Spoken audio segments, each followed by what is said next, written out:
I'm just going to say this. Any media person that I see in person for the rest of my life who try to tell me LeBron James is good as Michael Jordan, I'm just going to slap the hell out of him right on the spot. Right on the damn spot. No question asked. The next person who walks up to me and say, LeBron James, who is amazing, as good as Michael Jordan or competes like Michael Jordan, I'm just going to slap the hell out of you right on the spot. And I'm going to take my chance. The next time somebody tries telling me that LeBron James is on the same level as Michael Jordan, I'm not even debating it. I'm just going to slap the hell out of him right there on the spot. No questions, no discussion, right then and there. If anyone walks up to me saying LeBron James, as incredible as he is as good as Michael Jordan or competes like Michael Jordan, I'm going to slap the hell out of you and deal with whatever comes after. That's the kind of thing Charles Barkley says because he's never been interested in softening his opinions just to make people comfortable. And once again, he fired back at LeBron James with the same fearless attitude that has made him one of basketball's most talked about voices. When the GOAT debate comes up, a lot of analysts carefully tiptoe around it. Barkley does the opposite. He walks straight into the middle of the argument and says what plenty of people think but don't want to say publicly. For him, this isn't about taking shots at LeBron. He's praised LeBron's career over and over again.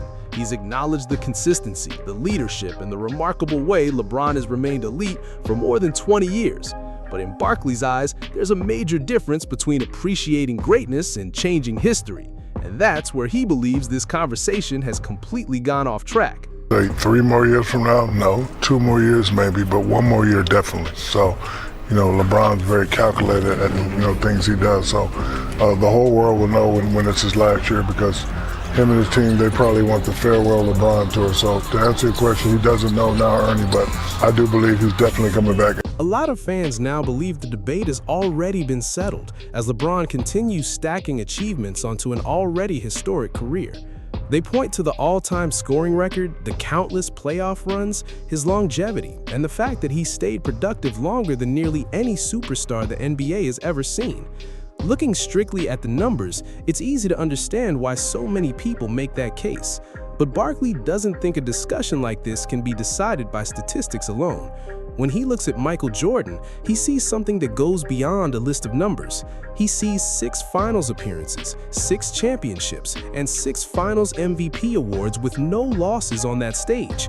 He sees a player who always seemed to take over when the pressure was at its highest. More than anything, he sees someone who made the entire league feel the weight of his presence whenever the games mattered most. Barkley believes that's the part many younger fans tend to miss. He's not denying LeBron's place among the greatest players the sport has ever produced. In fact, he's repeatedly said LeBron belongs in the very top group in basketball history. The question for him is whether being one of the greatest automatically means surpassing Jordan's level of dominance. That's where his argument really stands out. From Barkley's perspective, LeBron's strongest point in this conversation is his longevity.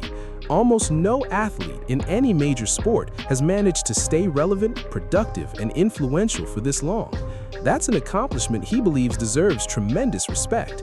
At the same time, Barkley argues that sustaining excellence for a longer period isn't necessarily the same as reaching a higher peak. Jordan's run may have been shorter, but during that stretch, Barkley believes he controlled the game in a way that still feels unmatched all these years later. He's away from passing Kyle Korver. Ooh, Kyle Korver can shoot that thing. Number 7 all time, and he's second in 30-point games now with 559. MJ's got 562.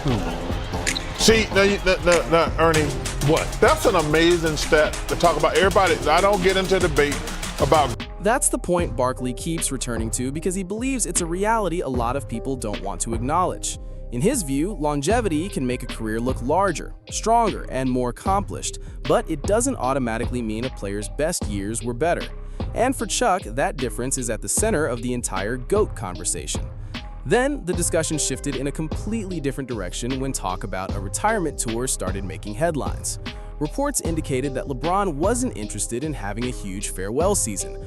No year-long goodbye celebration, no pre-game ceremonies every night, no constant tribute videos in arenas around the league, and no season focused entirely on honoring one player's departure. At first glance, that choice came across as quiet and understated. A lot of fans even viewed it as a sign of humility, but Barkley didn't look at it that way.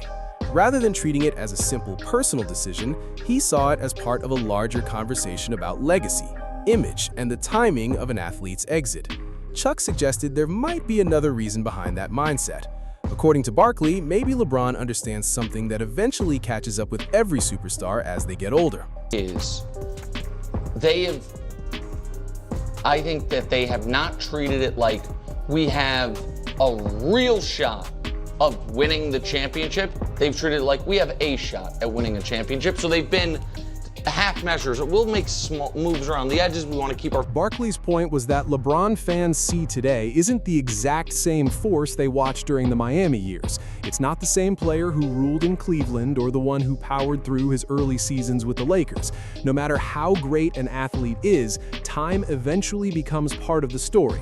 That perspective changed the entire retirement discussion. Suddenly, it wasn't just about whether LeBron wanted a lot of attention on his way out. It became a conversation about how superstars want their final years to be remembered.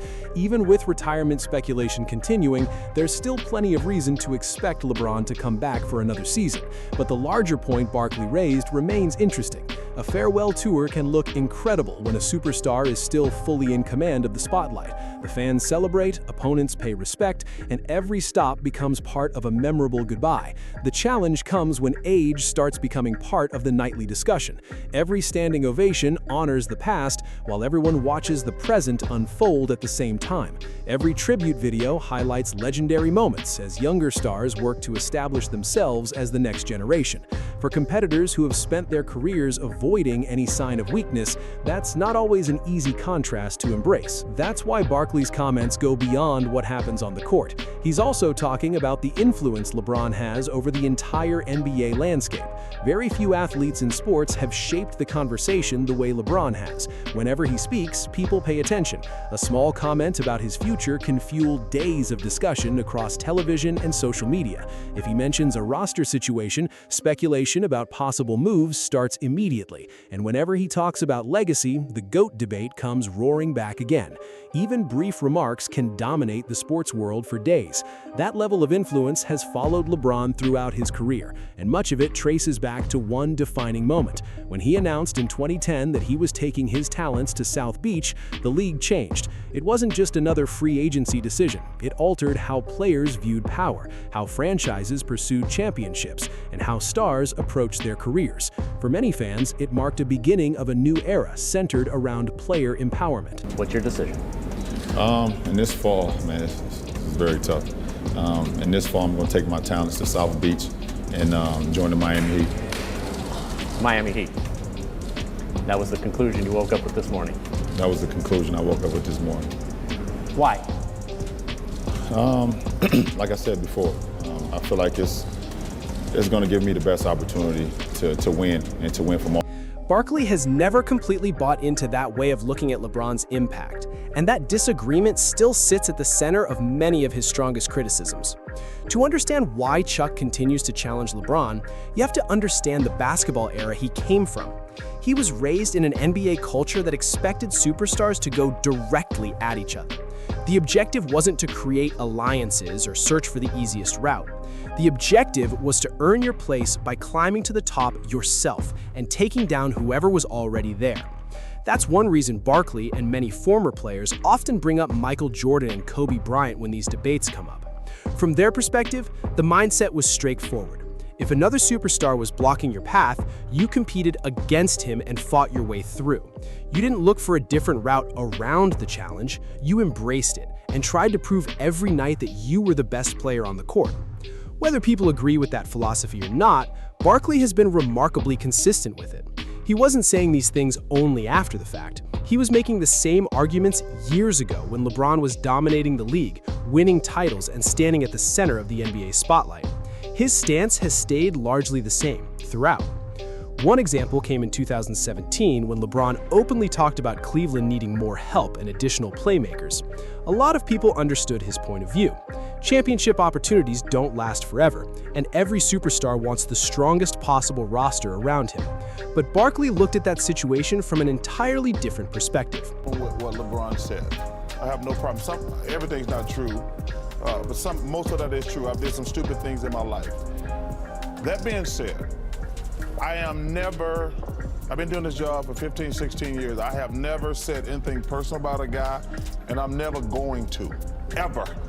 All my criticism on any player or comments on any team is strictly about. Barkley didn't hold back when those comments were made. He made it clear that he disagreed with LeBron's message. From Chuck's point of view, the Cavaliers had already done plenty to support their superstar. The organization had spent heavily, made significant roster moves, and fully committed to pursuing another championship. Because of that, Barkley felt it was unreasonable for the league's biggest star to publicly suggest that more help was required. To him, true leadership means accepting responsibility when the pressure starts to rise. He believed comments like that shifted attention from the team and placed it on the front office instead. In Barkley's view, that wasn't the standard a franchise player should set. The story grew even larger once the disagreement became public between both men. Barkley criticized LeBron's basketball-related remarks, and LeBron fired back by bringing up parts of Barkley's personal history. What began as a debate about basketball quickly turned into one of the most discussed rivalries in sports media. That's why many people felt Barkley had touched a sensitive subject. Chuck later explained that his criticism was never meant as a personal attack. He said the discussion was about basketball, accountability, leadership, and the responsibilities that come with being the face of an organization. That distinction was important to him, and it's one reason that exchange is still remembered today.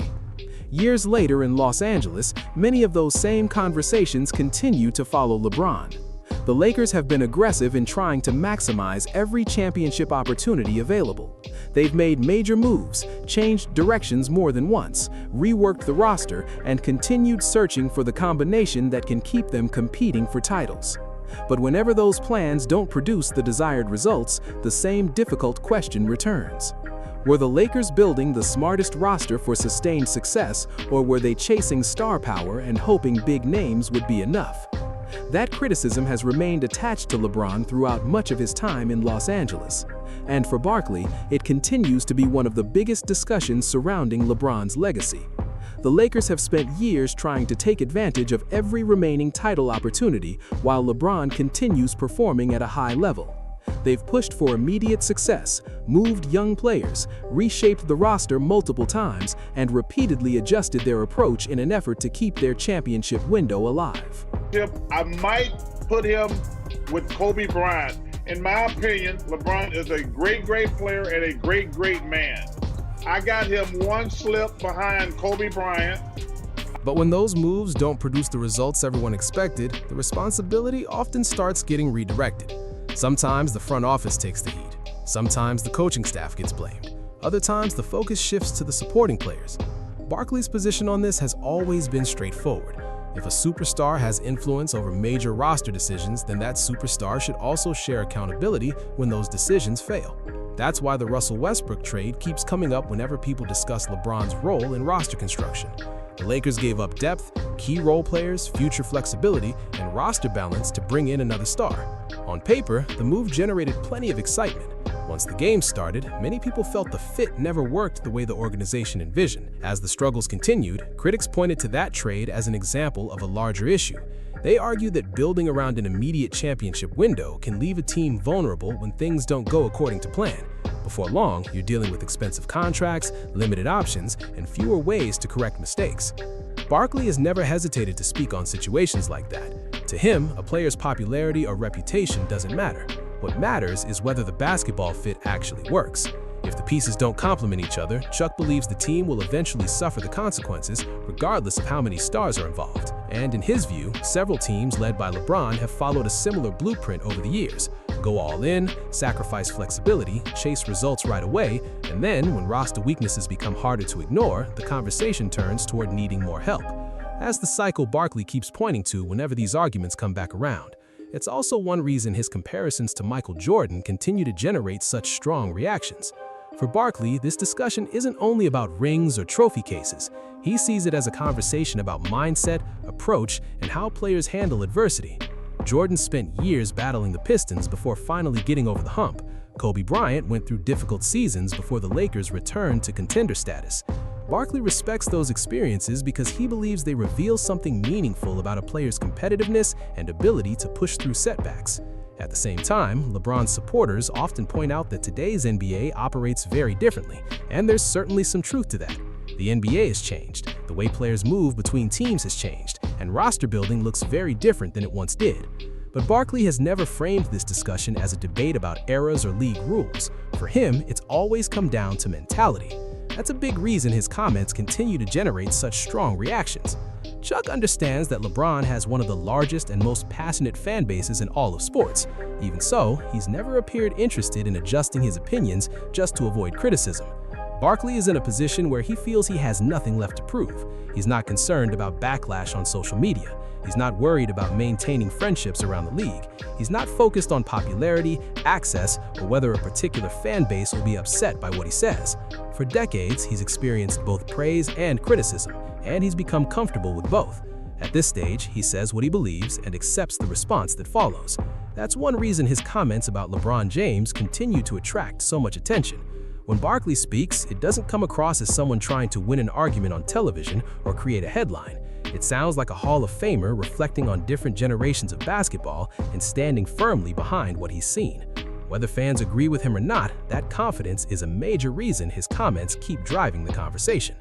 Because of that, opinions on Barkley remain deeply divided. Some fans see him as one of LeBron's toughest critics and believe he doesn't give enough credit where it's due. Others view him as one of the few prominent voices willing to challenge widely accepted narratives. That split has only made the debate even more intense.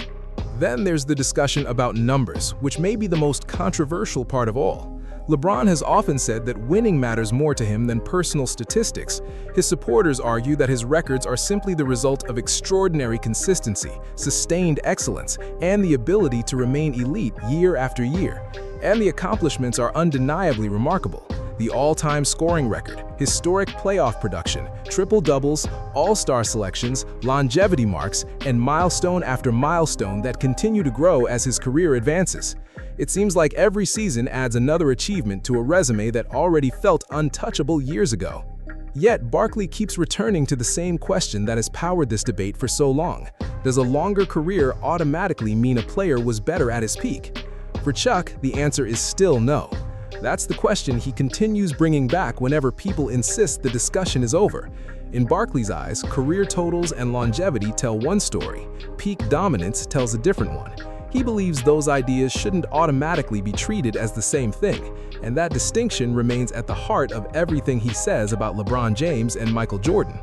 And that's really what brings this entire conversation back to the beginning. Barkley didn't uncover some hidden story. He didn't reveal private details or expose anything happening behind closed doors. What he did was much simpler, and for many people, much more controversial. He redirected the focus to a part of the debate that often gets lost beneath the records, highlights, milestones, and endless statistical arguments. In Barkley's view, there's no question about LeBron's greatness. At the same time, he believes the narrative around LeBron is often shaped and managed in a way very few athletes have ever experienced. A retirement discussion becomes a major headline. Questions about roster construction become major headlines. Legacy debates become major headlines. Even responses to criticism can instantly become national talking points. That's part of what makes LeBron such a unique figure in sports. Very few athletes have had that level of influence over public discussion. Every comment turns into a story. Every hint creates speculation. Every decision becomes part of a larger narrative. Barkley sees that influence and responds the only way he knows how, directly, loudly, and without worrying about the reaction. That's a major reason this disagreement has lasted for so many years. In a lot of ways, these two figures represent completely different views of basketball. LeBron represents the modern superstar. He's a player with enormous influence, global reach, a strong understanding of the media environment, and the ability to shape his own narrative on a massive scale. Barkley represents a more old-school perspective. He's more blunt, more emotional, sometimes controversial, sometimes unpopular, but always willing to say exactly what he thinks. And when those two viewpoints meet, the discussion becomes bigger than any single quote or television segment. It turns into a debate about how greatness should actually be measured. Is it peak performance? Is it longevity? Is it championships? Is it influence? Or is greatness really a combination of all those things? That's why this argument never fully goes away. Whether people agree with Barkley or completely reject his position, one thing remains obvious: he isn't changing his stance.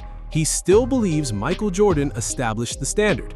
He still questions certain aspects of how LeBron handles criticism and public perception. He still believes parts of today's conversation are shaped by narratives that previous generations never experienced. And every time the GOAT debate comes back around, Barkley finds another way to make the same point. LeBron may hold the records, he may own the longevity achievements, he may continue adding accomplishments that once seemed impossible. But from Barkley's perspective, Michael Jordan remains the benchmark everyone else is measured against. And that's a line Chuck has never been willing to move.